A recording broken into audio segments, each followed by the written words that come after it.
Namaste, Jai Hind and welcome to this edition of The Right Stand. I'm Anand Narsimhan.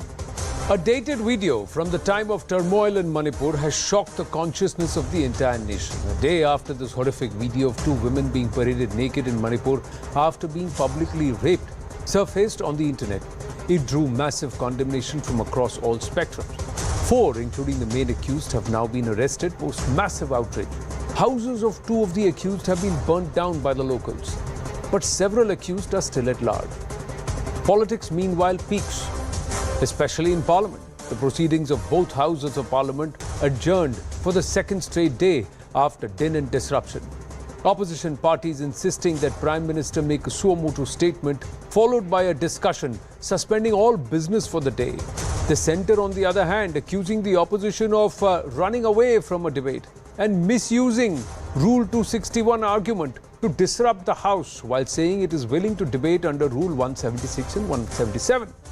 The BJP has also questioned the opposition's hypocrisy, asking why the outrage only on Manipur, while there is deafening silence on horrific instances of brutality emerging from Rajasthan and West Bengal as well. Why the different tone for different states, we ask tonight. Don't all of Bharat's betis deserve equal justice? So, India's betis are demanding justice. Politics continues unabated. Day 2 of the Parliament also washed out amidst ruckus, din and disruption all around the issue of Manipur. The opposition making 3 demands on this entire matter. 1. Manipur Chief Minister Biren Singh should resign. 2nd. Suspend all business. Debate only Manipur. Prime Minister's statement on Manipur should be made in the House, and that's where they're trying to invoke Rule 267, where they will insist that the Prime Minister make a statement. But the BJP has made it very clear that they are ready for debate, but it is the opposition who are running away from it. The BJP has also questioned the opposition's hypocrisy. The BJP pointing out recent crimes in non-BJP ruled states. A Gram Sabha candidate alleging that All India Trinamool Congress workers of physically assaulting and molesting her on the 8th of July, the Panchayat polling day in West Bengal. The victim of physical assault alleging that Trinamool Congress goons stripped her naked, paraded and molested her on the Panchayat voting day. A 24-year-old woman allegedly gang raped by 7, including 2 minors in Chhattisgarh's Bastar district. All 7 accused in the case so far have been arrested. 19-year-old Dalit girl allegedly gang raped, murdered, acid thrown at her face after the gang rape. No arrests have been made. This has happened in Rajasthan. All of this raised amid all this political tussle. It's women who are at the receiving end.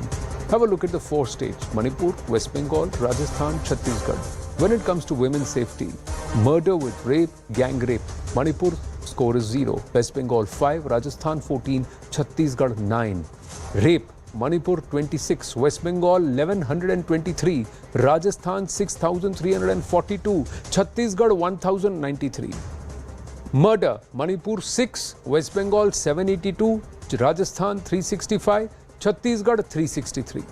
Acid attacks, Manipur 0, West Bengal 30, Rajasthan 3, Chhattisgarh 0. This is all based on the NCRB data of 2021. So we are only going with data that we have in for us to access. Have the scenario changed in 2022 and 2023? Have things gone from bad to worse only in Manipur or across all the states? Should there be different tones for different states? Who's at the wrong? Who's not allowing Parliament to function? 31 bills that have to be passed. Who's not allowing the House to function? Plenty questions. It's a direct face-off between the BJP and the opposition. First up, the story so far. हमारी माताओं बहनों की रक्षा के लिए कठोर से कठोर कदम उठाएं। घटना चाहे राजस्थान की हो, घटना चाहे छत्तीसगढ़ की हो, घटना चाहे मणिपुर की हो।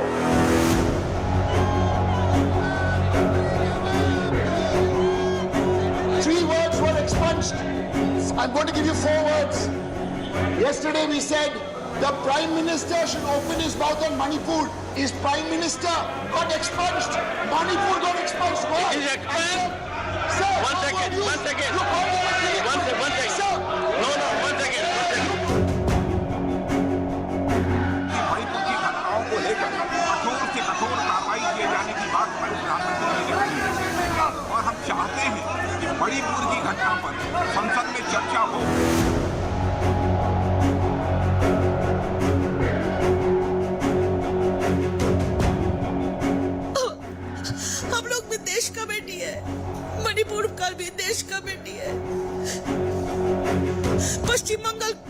और नहीं है।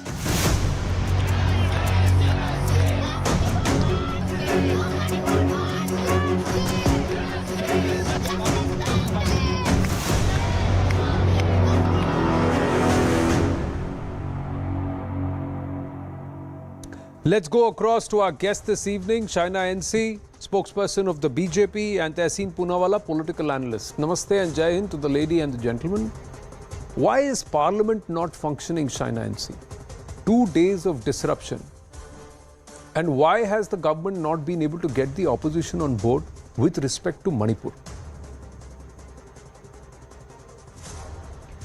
Anand, at the outset, let me please say women of this country, no matter which state they belong to, they could be a part of Manipur, Chhattisgarh, Rajasthan, or for that matter, even West Bengal. Any kind of atrocity has to rake and shake not just the administration, but accountability to the fullest. And that's why when our Honorable Prime Minister said, "Ke sakti aur shakti ke saath," we are not just contemplating capital punishment for this dastardly act that you saw in Manipur, but do understand that this is not just limited to one state. You have about 1,90,000 cases registered of atrocities in Rajasthan, some of which are so pathetic that you've had in a place like Alwar a woman being raped to death but with her husband being a bystander. You have the incident in Chiru, you have what we saw in West Bengal, where political activists have also been completely at the receiving end. So I think the larger lacuna in the system is obviously about a sociological issue, which is a male perverted mindset which needs to be fought collaboratively and collectively. You ask about Manipur. Let me please say that this incident happened on the 3rd of May.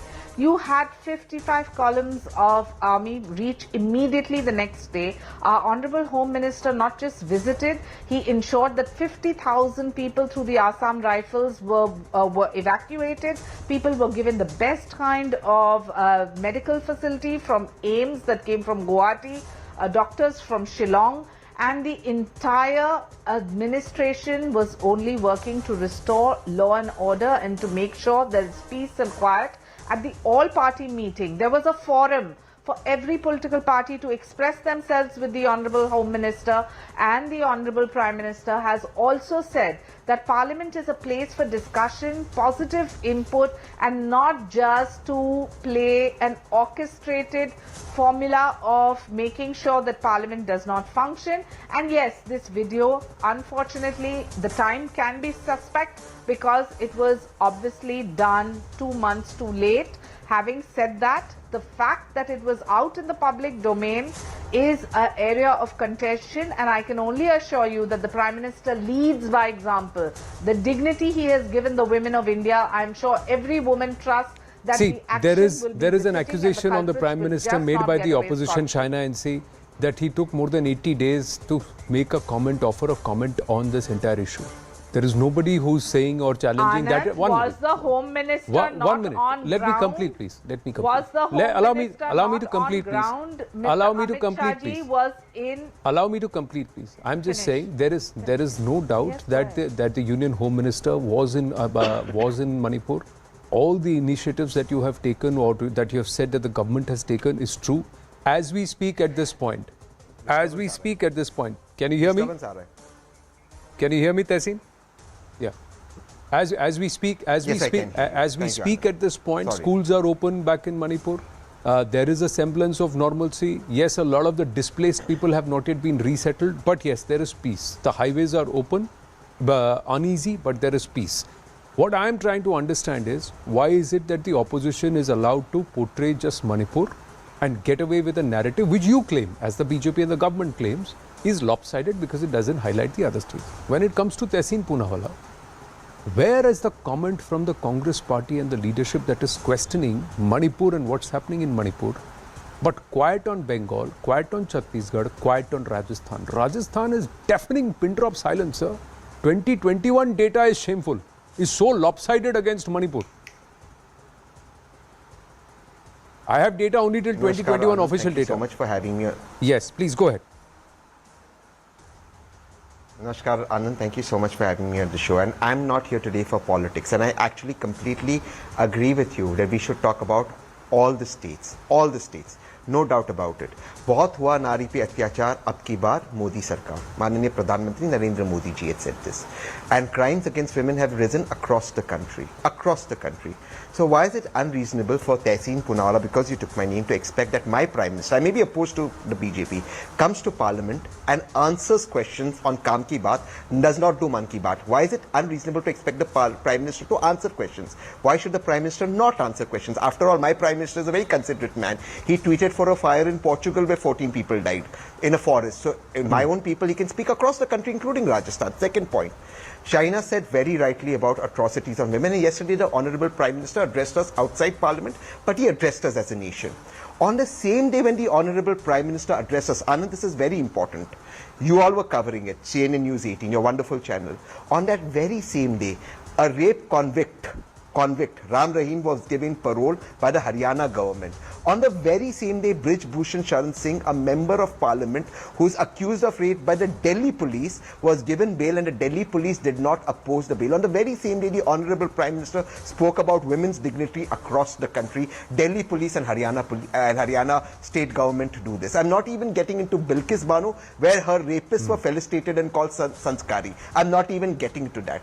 The question that is being raised is, of course, West Bengal should be discussed. Of course, Rajasthan should be discussed. Of course, Mamata Banerjee should be pulled up. Of course, Ashok Gehlot ji should also be pulled up. But did Ashok Gehlot ji or Mamata Banerjee come on national TV and say, as what the Honourable Chief Minister of Manipur said? He said, look, we had shut the internet because hundreds of such cases have taken place, women being paraded naked, and we didn't want these videos to come out in public domain. So the internet was shut to prevent India and journalists like you knowing that women were being paraded naked. The Chief Minister said hundreds of women have happened. That's the problem. That is the issue. The problem is, okay, now first up, the decision by a court cannot be blamed on a government.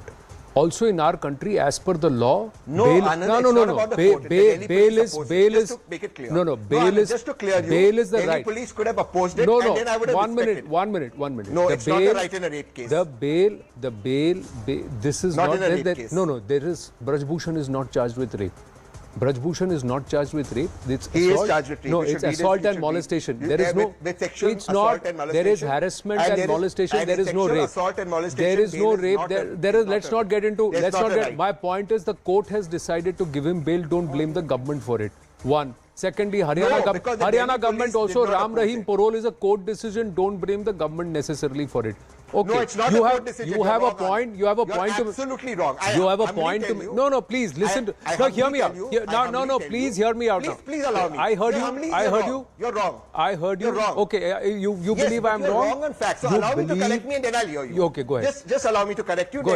Then I'll just allow. And with a lot of humility, and I know because you're a man of integrity, and I respect that about you. You're wrong on facts, and you may restrict this to your team.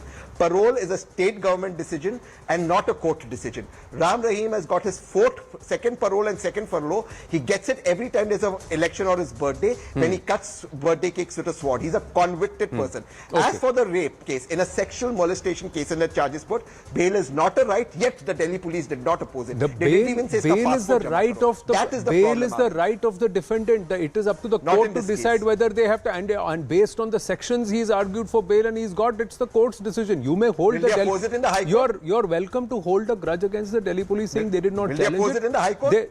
How can I go? What is my locus? 1 minute. The Delhi police will go. 1 minute. You can ask them if they'll go. Now, Tessie, no need to heckle me. 1 second.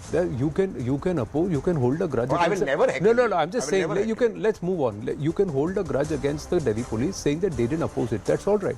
But my question is, sir, for all that is happening in Rajasthan, what is the question?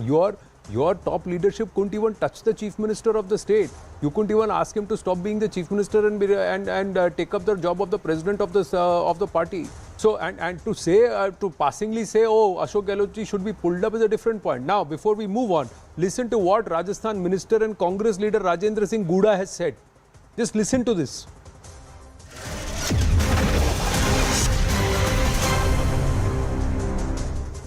ये स्वीकार किया जाना चाहिए। सच्चाई है कि हम महिलाओं की सुरक्षा में असफल हो गए और ये राजस्थान में जिस तरीके से अत्याचार बढ़े हैं महिलाओं के ऊपर, मणिपुर के बजाय हमें अपने गिरेबान में झांकना चाहिए। ये अशोक गहलोत के कैबिनेट के मिनिस्टर राजेंद्र गूढ़ा कह रहे हैं कि मणिपुर के बजाय हमें अपने गिरेबान में झांकना चाहिए. This is something which the Congress leadership has to first own up. Sir, you cannot throw stones at others when you live in glass houses. You remain absolutely quiet about what's happening in your state. You go ahead and sit right next to the lady who's been charged by the courts of her own state of looking the other way and not providing justice and allowing rampant political violence. The courts have pulled Mamata Banerjee up, but the top leadership of the Congress party was sitting right next to her and they said not a single word. So where is that entire plank of ladki hu, lad sakti hu, and is that only for states where the Congress is in opposition and not where it is in government, is a question that remains. Meanwhile, Shaina and see, when it comes to Parliament, yes, if you are ready for a debate, yes, if you are ready for a 2.5-hour discussion on 176 and 177, what is stopping you from having it? How are you allowing an opposition which is hardly got numbers in the House to disrupt the House and get away with it for the first 2 days of Parliament? Anand, let me please say the Honorable Home Minister Amit Shah ji not just asked for an all-party meeting, he interacted with every single party on not just Manipur's issue but lots of other issues too. Having said that, this was a repartee both ways. It was a dialogue. We as a party under the leadership of Prime Minister Modi walk the talk. The Prime Minister has said time and again, Parliament is the temple of democracy. Let's debate, let's discuss, let's not derail. The opposition, on the other hand, has tried to politicize this issue. What upsets me as a woman of this country, it doesn't matter whether I belong to Manipur or Maharashtra or Chhattisgarh or West Bengal or Madhya Pradesh. I am a woman that wants dignity and that wants to be protected, and if I am shamed or ostracized on any account, the state government, along with the process of law, has to give befitting answers and befitting replies. What happened in Manipur, the Prime Minister has been so sensitive to the tribals of this country. The Home Minister took the issue head on. Today, I say with pride that out of 4,617 schools, only 96 are not functional. The others have students going there every single day. The students that attend the schools are back to normalcy. You have 3,000 to 4,000 homes which have been given. These are homes which have been given to not just the people of Manipur, but they have been given dignity. There is another. They have been given the kind of medical care. If that is the case, where is that story out? Why is internet out? Discuss this. Why are you segregating Manipur and not talking about when a woman is immolated outside the Chief Minister, Mr. Gehlot's house? Why aren't you talking about a woman who's been raped in Alwar and her husband has to just be a silent spectator? Tessin, please respond. Why aren't you talking about Chiru? Why aren't you talking about Miss Madarna herself? What are these issues that they have chosen to just cherry pick and only talk about BJP? Yeah.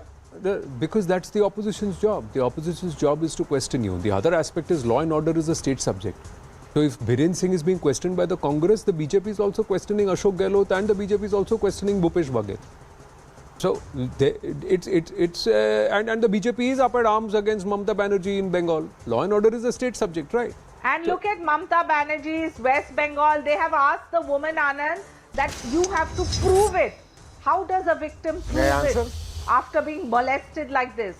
Locket Chatterjee's emotion today is the emotion of every aggrieved woman, and I hope that the men also realize that this is not a political issue. So this is about the larger lacuna and that you can ask the Congress party. That you can ask the Congress party. But with respect to law and order in a state which saw peace for 4 years, suddenly things flaring up and questions being asked of the Chief Minister is par for course by the opposition.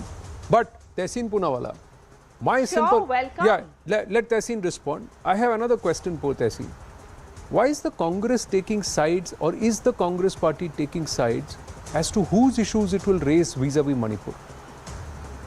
Atrocities have been done on both ends, be it the Cookies or the Meiteis. Houses have been burnt on both ends.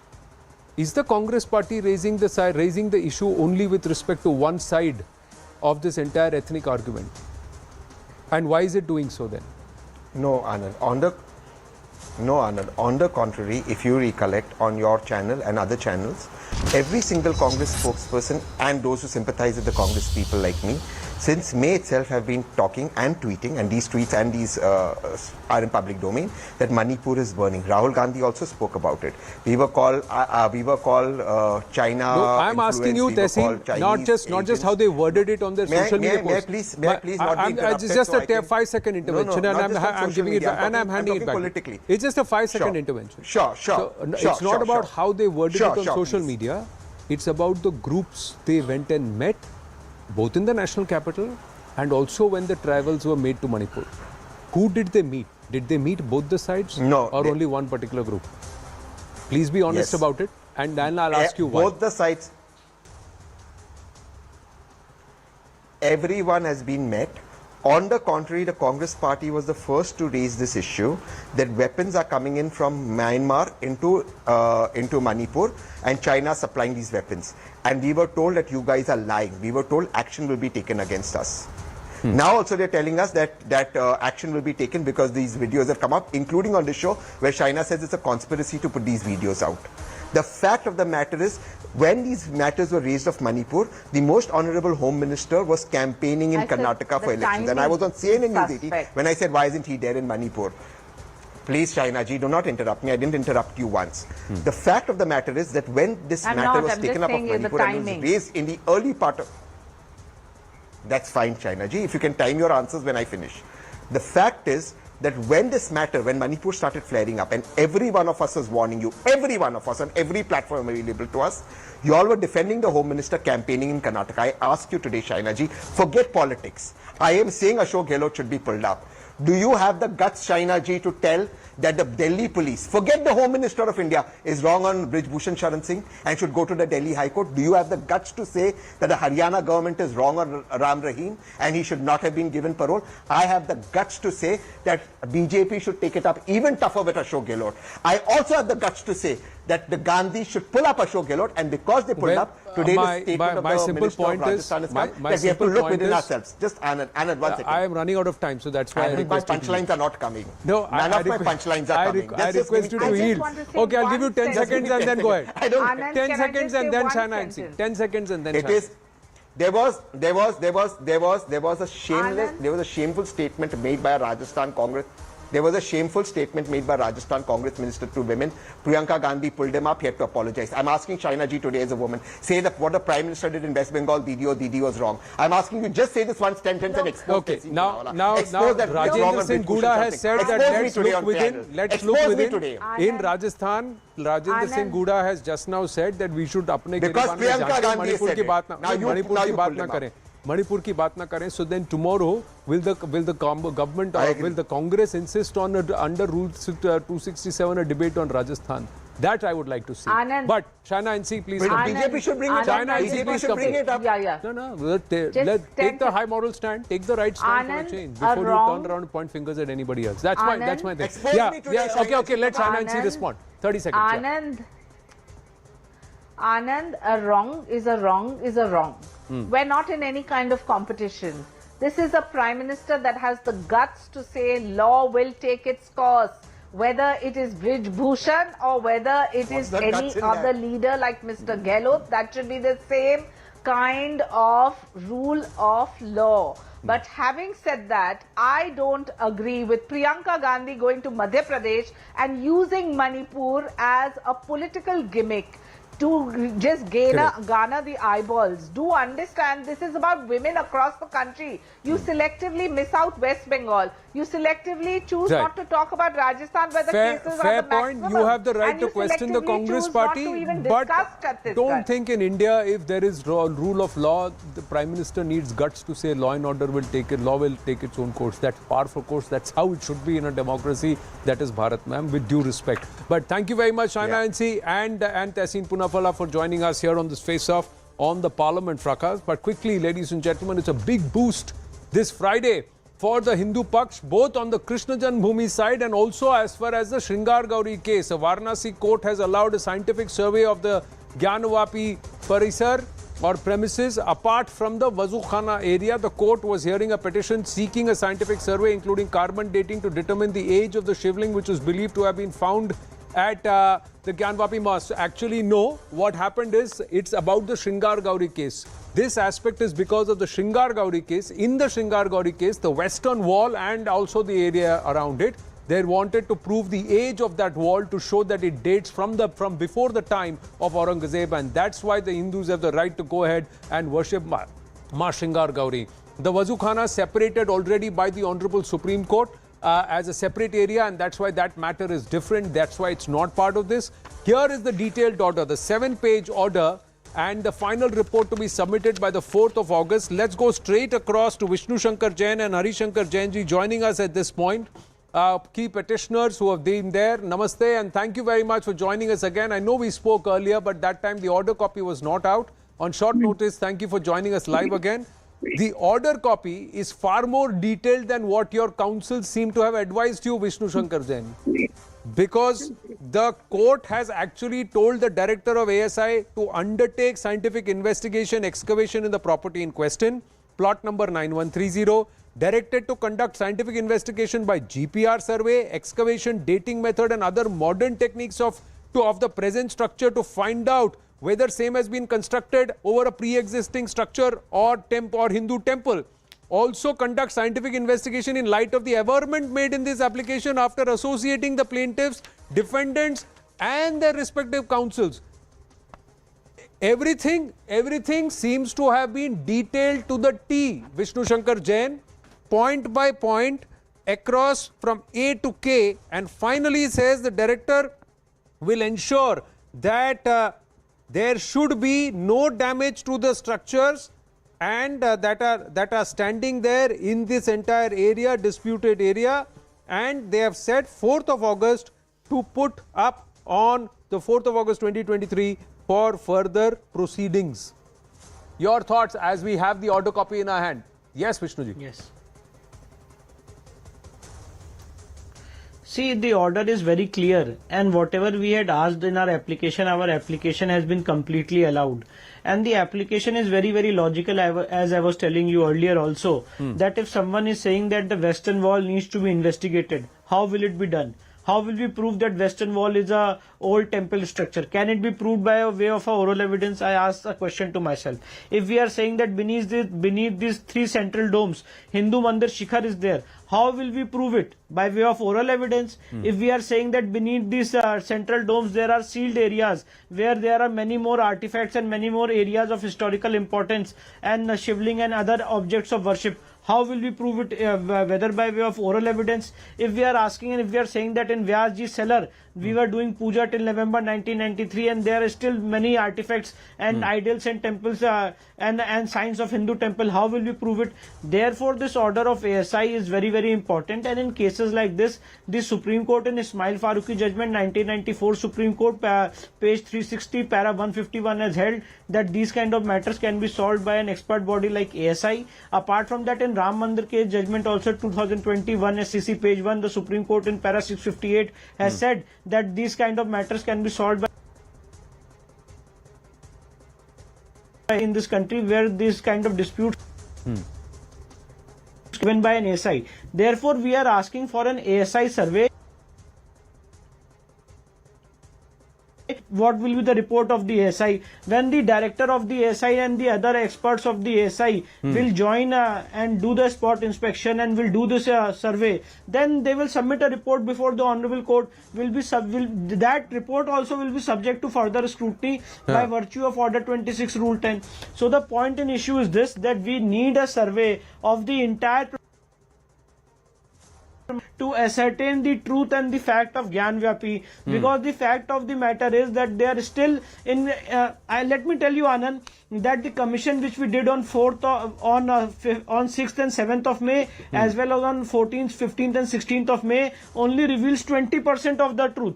The rest 80% truth will come when ASI survey will happen. And the bone of contention and the moot point for argument is this, that whether this structure was constructed by Aurangzeb or this structure is pre-existing Aurangzeb. And this finding and this observation and this investigation can only be done by an ASI.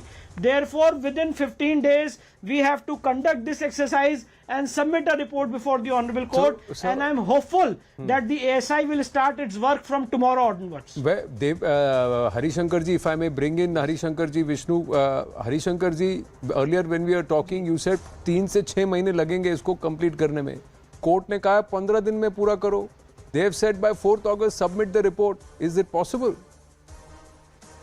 I think that it will take some time, but if ASI starts functioning and takes pains and interest, certainly it will be completed within a month or 2.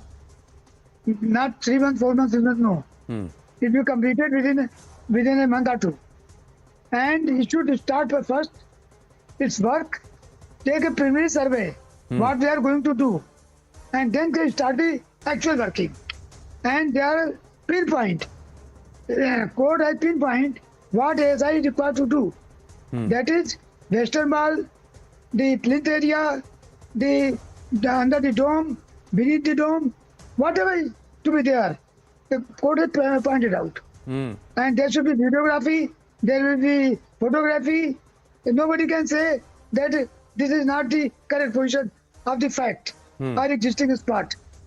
So after SI investigation, I think truth will come out, and we will be able to prove that there are a number of signs of Hindu temple where god and goddesses were being worshipped by Hindu devotees, and Shivling, the Jyotirling beneath the dome, and several other Shivlings will come out.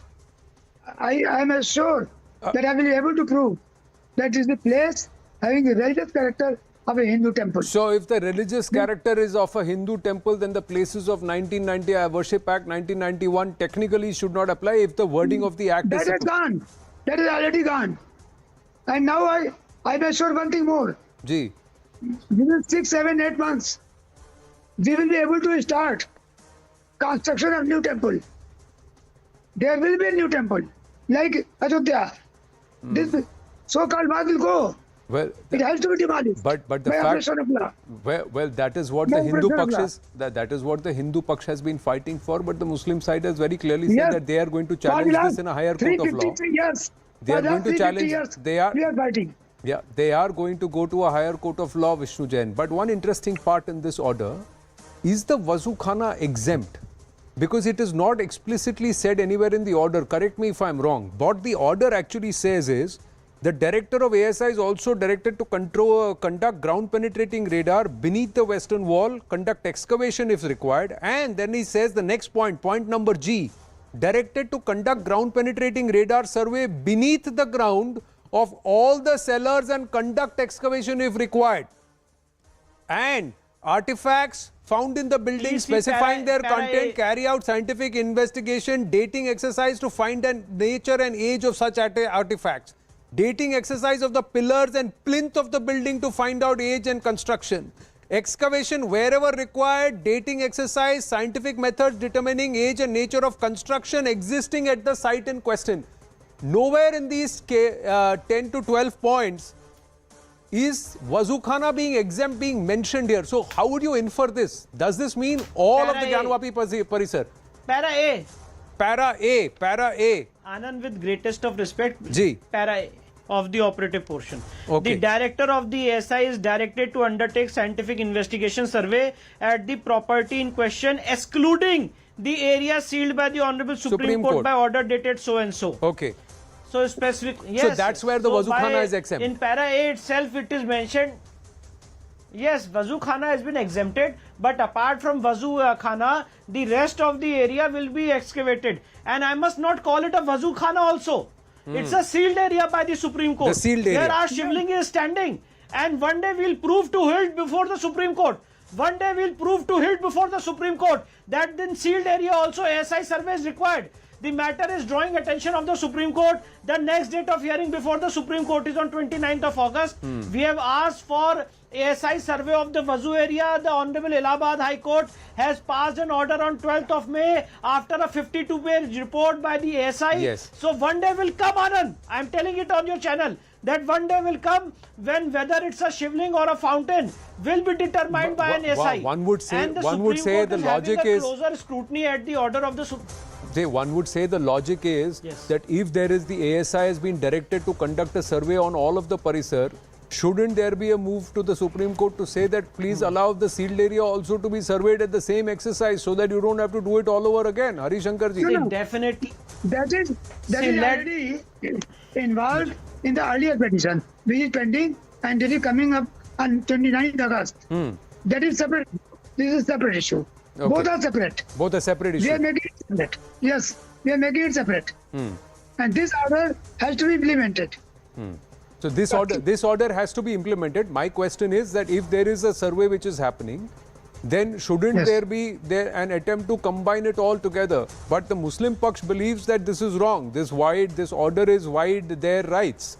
Will you be able to will it stand the test of scrutiny if they move a higher court for a stay, say the Allahabad High Court or even the Supreme Court, Vishnu Jain, because that's going to happen. Because the ASI has to start work tomorrow itself if they're going to submit a report by the 4th of August.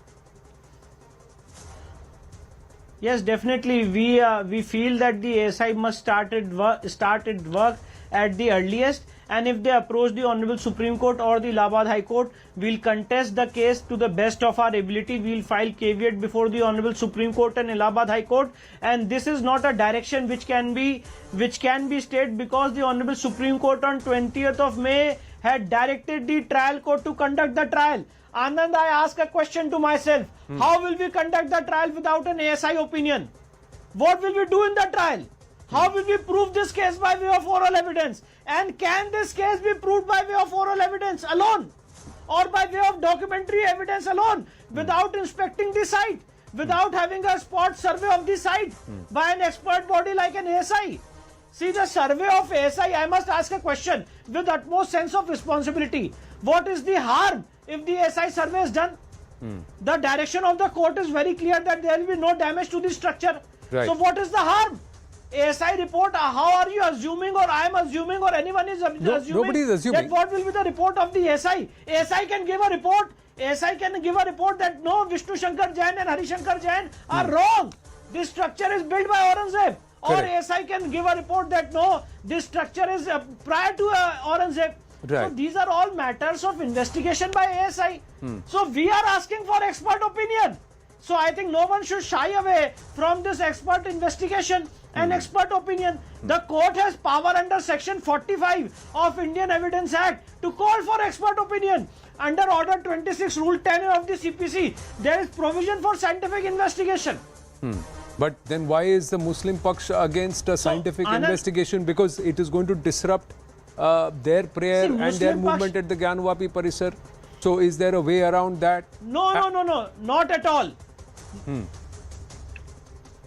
See, Anand, the fact of the matter is earlier when Advocate Commission survey was done, it was done from 8 a.m. to 12 noon to 8 a.m. to 12, so that the namaz is not stopped and the survey can be done. And they objected to Advocate Commission survey also. So the ASI after coordination with the district administration will fix a time so that the namaz is not disrupted and this survey exercise can be conducted. See, this survey is very, very important, because the fact of the matter is that there are certain very, very crucial things which have to be proved by us as a lawyer before the Honorable Court, and the question is that how will we prove it? I am asking this question. How will we prove that Western Wall is a ruin of a Hindu temple? Can it be done by way of oral evidence? It can only be done by way of an expert body like an ASI. And therefore this order has been passed. There is no infirmity in this order. The trial court has exercised its powers under section 45 of Indian Evidence Act, read with order 26 rule 10A. So I am hopeful that the Honorable High Court will not interfere with this order, and if they will interfere, then we will prove our case before the Honorable High Court as well as the Honorable Supreme Court. We are not in a hurry. If the matter travels to the High Court or the Supreme Court, we will make our submissions before the Honorable Court, but we are hopeful that one day will come, Anand, when ASI survey will happen in this entire premises, and the fact and the truth of the matter will come out. Scientific investigation is what you're saying. Final word, Hari Shankar ji, you wanted to say something when Vishnu was speaking, ji. No, that is correct. That is correct. Only after scientific investigation, the truth will come out, and we are marching ahead toward truth. And one day will come, then there will be the glorious temple of Lord Shiva at that place. Well, we have to That is see, fine. we have to wait for signs to back what the Hindu Paksh has claimed or the signs to back what the Muslim Paksh claims. So there are arguments on both sides. Scientifically, if this is explored and studied, that's what the Hindu Paksh is saying, that's what the court is saying. To settle the matters, let's depend upon science to see what is there, what is the actual religious character, and do those structures exist, what are being claimed by the Hindu Paksh. Harishankar Jain ji and Vishnu Jain, thank you very much for joining us this evening on The Right Stand. Thank you very much. Namaste. Ladies and gentlemen, we're going to take a very, very short break. When we come back, worrying trends across the country. ISIS tentacles, pan-India, Kerala, Bengaluru, now Jharkhand. A terror cell has been busted, a 19-year-old involved, fully radicalized and also engaging openly, actively with ISIS handlers on foreign soil. Details when we come back. Stay with us.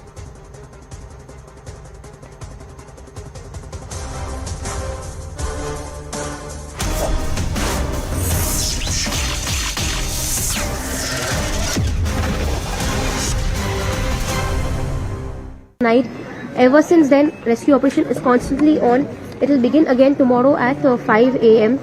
Right now, the challenges that are being faced by the NDRF team is that there is very low visibility. Like you can also see in these visuals, the entire area is covered in fog. Also, it's constantly raining around this area. This was something that even Chief Minister Eknath Shinde, who visited the spot all the way until there, mentioned that they had kept helicopters ready for the rescue operation, but rains and the visibility there is making it even more difficult to get any access. And in fact, this is the base camp where we are from here. The route towards this particular village where this incident took place is approximately 2.5 hours by foot. There is no other way that any kind of help can in fact reach there. The only way is this small route wherein only one person can walk at a time. Also, with the rains, it is becoming even more difficult because the entire area has become mucky and people are slipping around that spot.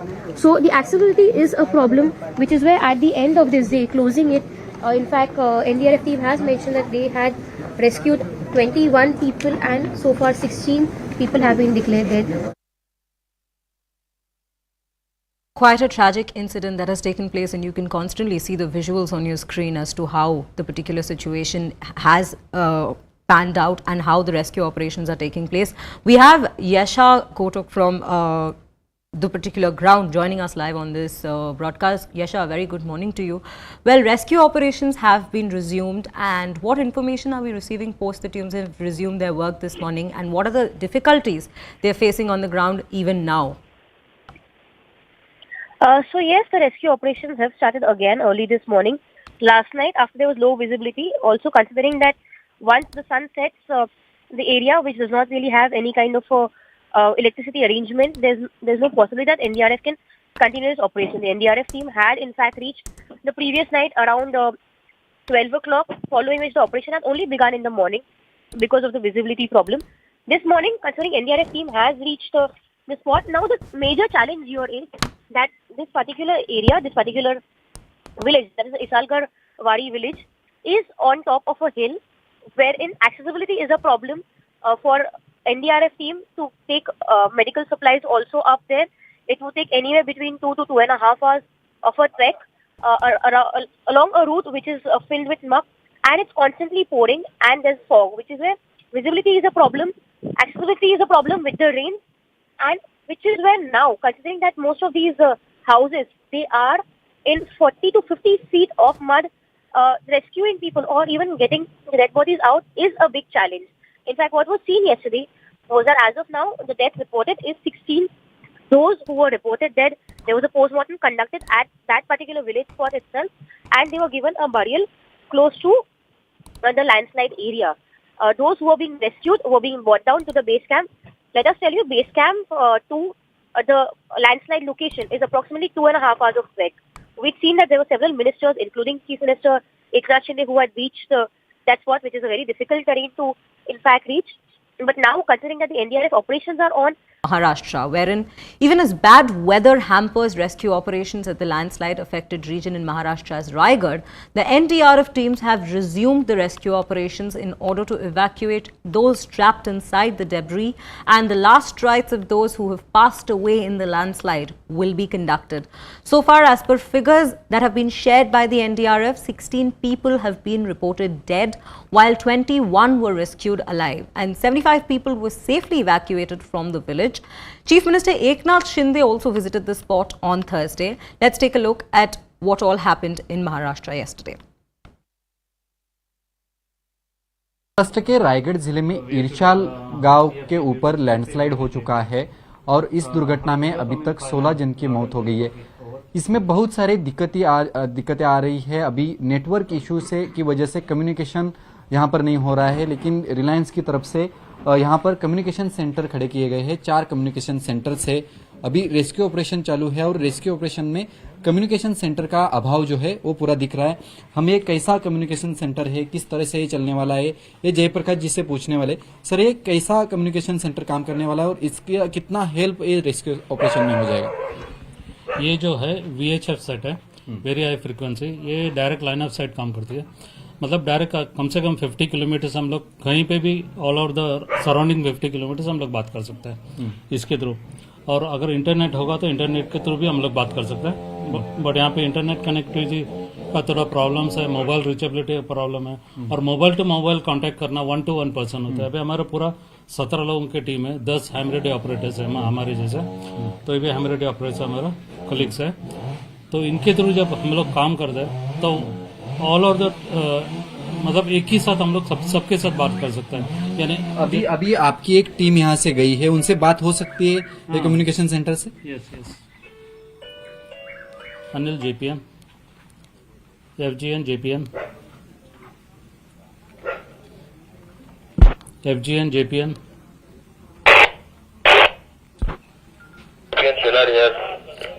Yeah, FGN Sheller, very good morning. Loud and clear copy. I'm at the base station. There's a clip going on live on Tanker Victor. Demo to them. FGN JPN, over. Copy that, sir. Copy that. Yeah, thank you. Fine and.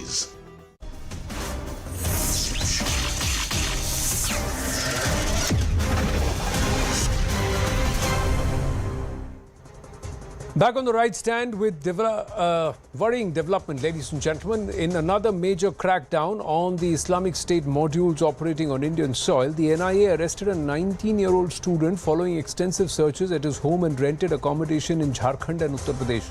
This came a day after the agency arrested 5 suspects of a possible ISIS module from Bengaluru, and that too across the city. Multiple locations where the arrests were conducted. The agency filed an FIR against the youth, an alleged member of the proscribed terrorist organization. The NIA has recovered several electronic devices and incriminating documents from the accused Faizan Ansari at his residence. This is not the only arrest that was made. The NIA arrested another alleged ISI operative from Tamil Nadu after conducting raids in Kerala and in Tamil Nadu. We break down the details of both these cases. First up, the module that was busted in Uttar Pradesh and Jharkhand. According to the NIA, Faizan had conspired along with his associates and other unknown persons to support Islamic State activities in India.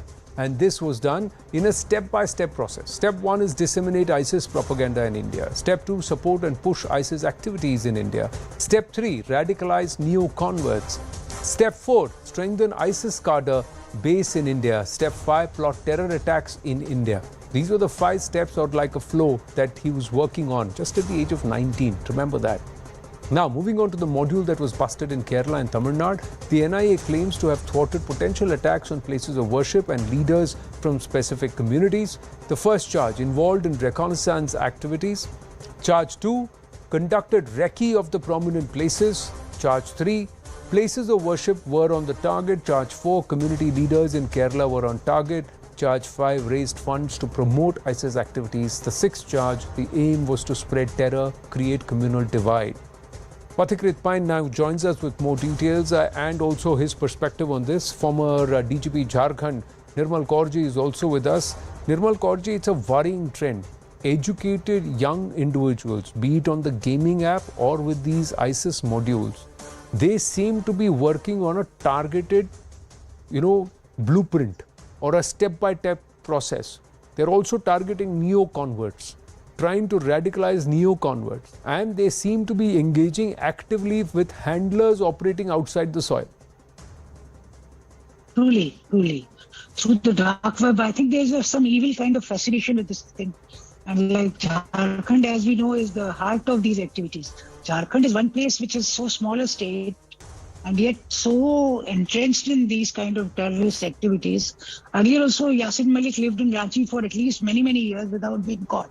And the Pakur belt, the Pakur area of Jharkhand, that is very close to Bangladesh border. And all kinds of, all the terrorist outfits of Bangladesh are operating in Jharkhand. And this boy who's an engineering student in Aligarh, his parents live in Lohardaga, and father is a BSNL contractual employee.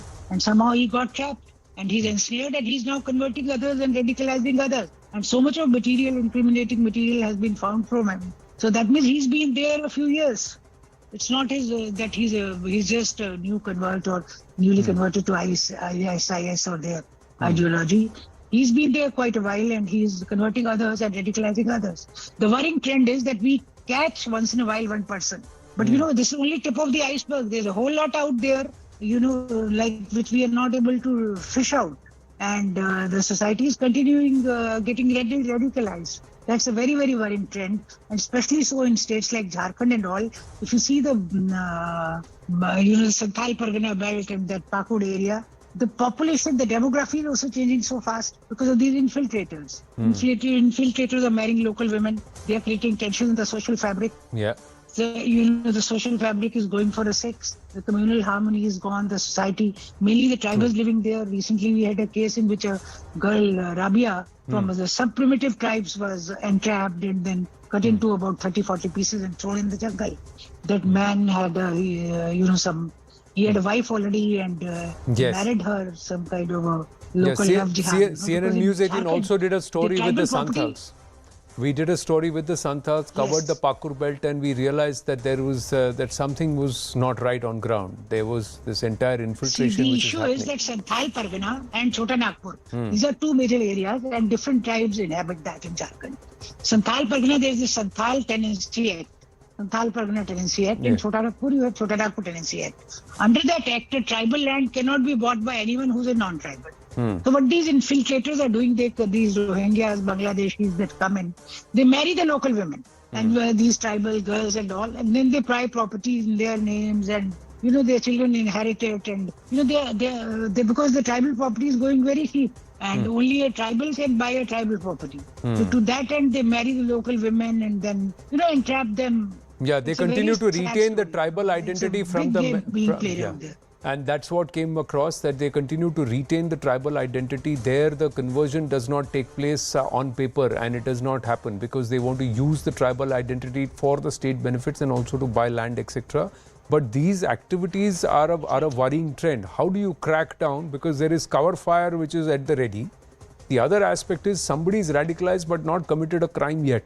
So how do you punish them, Pathikrit? So these are two aspects, along with this constant presence of handlers who are teaching them the same modus. The modules may be based pan-India, but their modus operandi, there is a clear pattern. In sync with what ISIS had, thought about decentralizing terrorism when they lost out in Syria. They asked their people to go back to individual countries, spread terrorism. So from lone wolf attack, it has become small groups operating in isolation, in unison, and then doing the needful. And we see a pattern across Karnataka, Tamil Nadu, many other states, and including Jharkhand. See, first of all, it also vindicates that terrorism, poverty and illiteracy has nothing to do with terrorism. I mean, you have very literate, educated people joining terrorism. It has a lot to do with the fundamentals of what is being taught to radicalized people. So unless we codify religions in terms of what can be preached and what cannot be preached, we have a huge problem. Thirdly, I still don't understand why we do not have a national border policy. Unless we have a national border policy, unless we treat the Indo-Nepal border and Indo-Bangladesh border as strictly as we do with the Pakistani border, we would continue to have these problems because of infiltration. We are seeing the same thing happening in Manipur also. There's a huge issue of infiltration across Myanmar and in Manipur also. Third, and a very important thing is that if demography keeps on changing, unfortunately, we still don't consider that as a national security threat. There was a very interesting statement which was made by one of the political heads of United Arab Emirates recently. He said that in future, radical Islamists, in context to Europe, he said that in future, radical Islamists will come out from Europe and not from Middle East because of political correctness of the leadership in their inability to take strong decisions. I think so far as states of India are concerned, especially the states, it is this political correctness which is becoming suicidal. And because law and order continues to be a state subject, most of the time you find that the states are reluctant. We have seen in case of Bangalore, there was reluctance to even call them terror accused who were arrested a few days back. Right. Unfortunate thing, Anand, is this. Ma'am said it very rightly, it's the tip of the iceberg, so many getting radicalized. The day this guy will be taken to court, you would see a battery of lawyers fighting for him. So you have an institutional mechanism to defend what they do.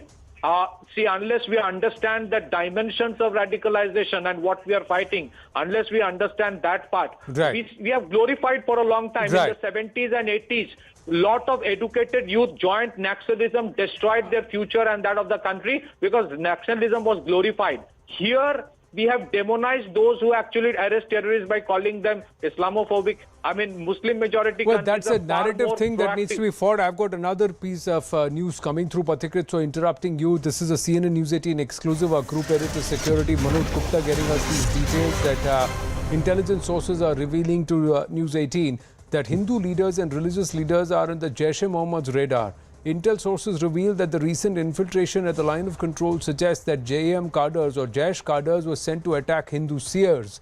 The source reveals that they want to eliminate some Hindu leader and seers who are constantly speaking against terrorism and to ensure that they are quietened or they are not, their voices are silenced. Now, the Jaish is actively engaged in reviving their terror network pan-India through their sleeper cells or old contacts. The source reveals that numerous modules busted by intelligence agencies and NIA indicate the same, and they are moving beyond Jammu and Kashmir into even areas like Uttar Pradesh and thereafter into other parts of the country.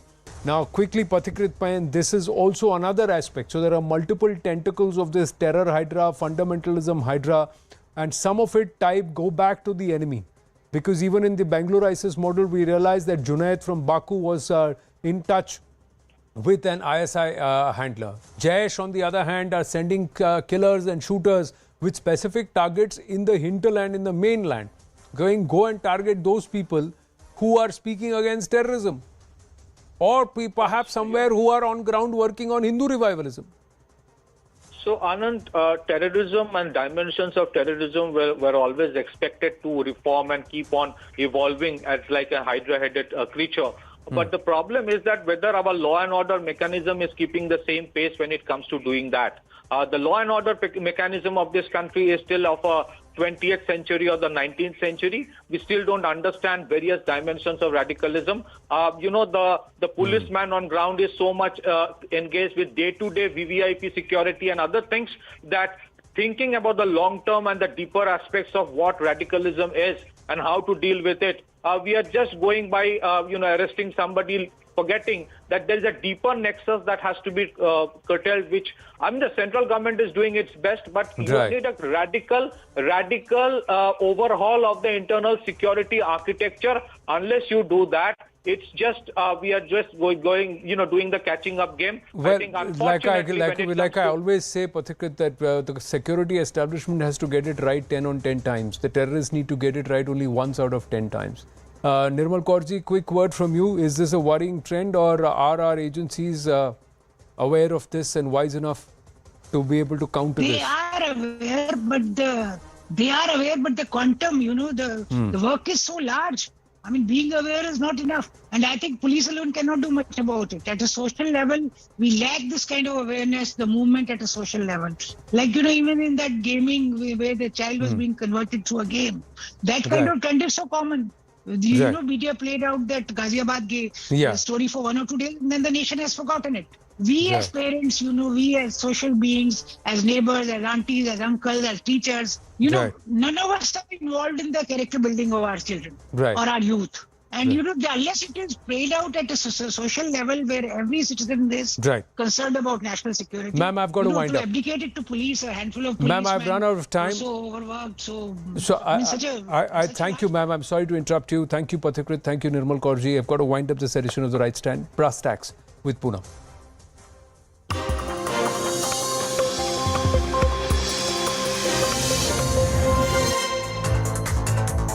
Good evening. You're watching Brass Tacks with me, Poonam Burde. Chaos, disruption and pandemonium. Those are the words that best describe what we witnessed in the parliament for the last 48 hours. Even in the Rajya Sabha, the House of Elders as it's called, there was screaming and shouting and an eventual adjournment within minutes of the House convening on both these days. 2 days of complete washout in both the Rajya Sabha and the Lok Sabha. Many would say it's for good reason because the chaos and ruckus is over an issue that has given thousands of people sleepless nights. But let me ask you this. Is it good reason if there isn't any logical conclusion? I say that because while we have the entire country demanding justice for 3 women who were paraded naked in Manipur, unfortunately there is no debate or discussion in the parliament.